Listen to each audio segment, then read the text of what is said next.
بین‌المللی آخر نمایشگاه غرفه آریل در خدمتتون هستیم با معرفی مکموتو X5000. با هم بریم یه نگاهی به کانال فنی، مشخصات فنی و امکانات این کشنده داره رو داشته باشیم، یه رقبا داشته باشیم.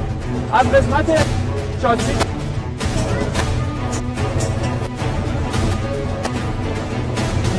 قسمت انتهایی شاسی که توی قسمت انتهایی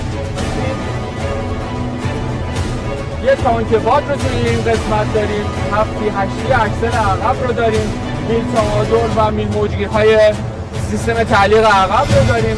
توی قسمت این کشنده‌ای که داریم دو تا باد، یه باک 300 لیتری و یه باک 700 لیتری که 300 لیتری به عنوان رزرو محسوب میشه. باتری بغل همونطوری که مشاهده می‌کنید این قسمت نصب شده. توی قسمت مشخصات که داره در خصوص موتور 520 اسب بخاری با گیربکس وزن 16 سرعته، موتور کومنز آخرین نسل موتورهای کامیون، موتور IS3 مشیه که یه موتور 12 اینچی از این 520 اسب بخار قدرت به ما بده.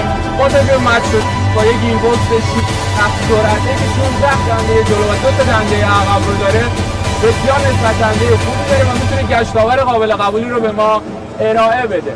از مشخصات بارز این کشنده و وجه تمایزش میشه به این تاردری که روی خود گیربکس نصب شده و به صورت 5 مرحله‌ای عمل میکنه اشاره کرد. توی قسمت موتورمون از ریتارد 2 زمانه داریم استفاده میکنیم. مشخصات فنی که داره شاید توی بحث خود این تاردر 5 زمانش که روی گیربکس و خود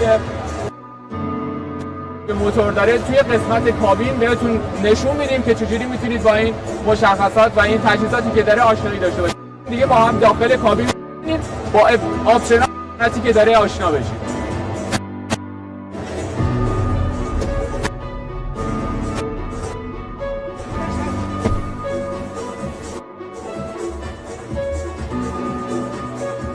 توی قسمت کابین کشندمون وقتی که قربیلک فرمون قرار میگیریم، راست تعویض دنده و مکانیزم های تعویض دنده رو داریم و توی سمت چپ اهرم برف پاکن رو داریم. تعویض دنده شروع میکنیم، گیربکس دی این و آر رو داره. توی این قسمت اینتارد رو داریم، اگر رو به بالا باشیم 5 تا مرحله رو به قسمت بالایی اهرم تعویض دنده، اهرم ترمز موتورمونه که 2 مرحله داره. دکمه AM رو داریم که به صورت منوال یا دستی هم میتونیم گیربکس رو تنظیم کنیم، میتونیم به صورت دستی به این کشنده دنده بدیم. توی این دکمه قفل دیفرانسیل و PTO رو داریم. قسمت سمت چپمون کلیدهای تنظیم نور رو داریم، کلید چراغ‌ها رو داریم.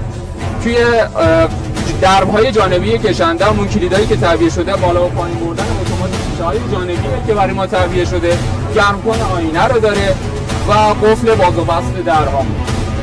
اگر این قسمت رو ببینید یه سری تجهیزات امکانات اینجا هستش که توضیح تپا رو داریم. این قسمت مرتبط با چراغ‌های داخل سالونه و تعویض بوق بادی با بوق شهری.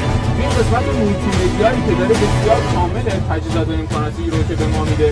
یه منوی ایدیاب داره که دقیقاً مثل دستگاه برای ما کار میکنه یا همون دستگاه ایدیاب بمونه. کد خطهایی رو که توی صفحه کشنده میبینیم ما میتونیم توی دستگاه ایدیابی که داره و توی مولتی‌مدیا تعبیه شده کد رو وارد کنیم و کد خطا یا ایرادی رو که داره کاملا به ما نشون میده. توی قسمت ثبت آمپرش ما هم درصد بازدهی رو میتونیم ببینیم، میزان ادبلوی کامل‌ها میتونیم،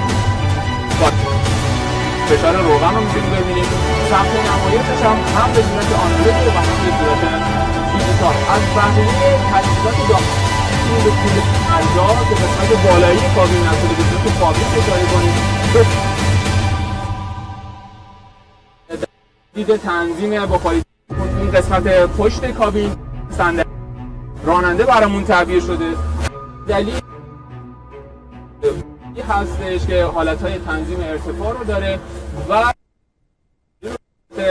فابریک داریم. این قسمت بالایی کلیدهای رزرو رو داریم. کابین به صورت برقی رو داریم و کلید چراغ کار یا کلید اصطلاحاً چرخ پنجم رو داریم. این قسمت هم کلیدهای چراغ روشنایی داخل سالونه که دو تا قسمت کولر درجا براش و توی قسمت فضای کابین خوابمون. همونطور که مشاهده میکنید توی قسمت کابین خواب یه فضای به نسبت ما داره. با توجه به اینکه الان من روی پالونی هم قرار گرفتم هیچ برقی نداره. اینجا دو تا تخت به راحتی میشه ازش استفاده کرد. تخت خواب با جمع شدن داره و تخت خواب پایینی.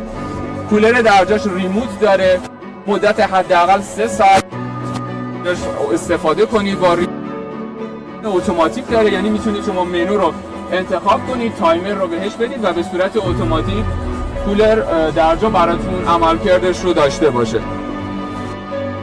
از دیگر تجهیزاتی که داره اگر بخوایم اشاره کنیم، یه در واقع بچه تمایزی که با رقباش داره و خیلی آپشن جالبیه، یه خروجی سپورت پایین تخت خواب تهیه شده. مسائلی که دارید احتیاج به برق دارید از این خروجی استفاده کنید. و یه آپشن خیلی جالبی که داره و حالا شاید بقیه رقبا نداشته باشه، دوربین های 360 درجه. همونطور که میدونید ما توی کشنده ها یه سری نقاط کور داریم که موقع رانندگی به صورت کامل برای ما دیده نمیشن. با دوربین های 360 درجه که زیر آینه ها مثل بالایی آفتابی که جلوی نصب شده میتونید این نقاط کور رو کاملا در پوشش در بیارید. توی این قسمت هم رادار خطفان و یه دونه سنسور باران برامون نصب شده. این ماشین هم رادار خطفان داره و هم تومور اضطراری رو داره و سنسور باران که به صورت اتوماتیک موقعی که دسته مربوطه رو روی حالت اتو قرار بدیم برای ما تنظیم میشه. امیدوارم که تشریف بیارین از پروژه ما بازدید کنید. ما اینجا تست درایو رو داریم. اینکه در خصوص مشخصات فنی اسباب‌بازی که هستش میتونید تشریف بیارید اینجا. ما با تستی که انجام میدیم خود مشاهده کنید که با اون کاری که دارید میدیم به بخاره چون مد شده با یه ویزوکی که اصطلاحاً ریستره خیلی گشتا رو میتونه به شما بده. امیدوارم که تشریف بیاریم از غرفه بازدید کنید. دوستانی که مایل باشن ما اینجا تست درایو رو داریم تشریف بیارن چون کشنده ما رو تست کنم. که توی این لایو همراه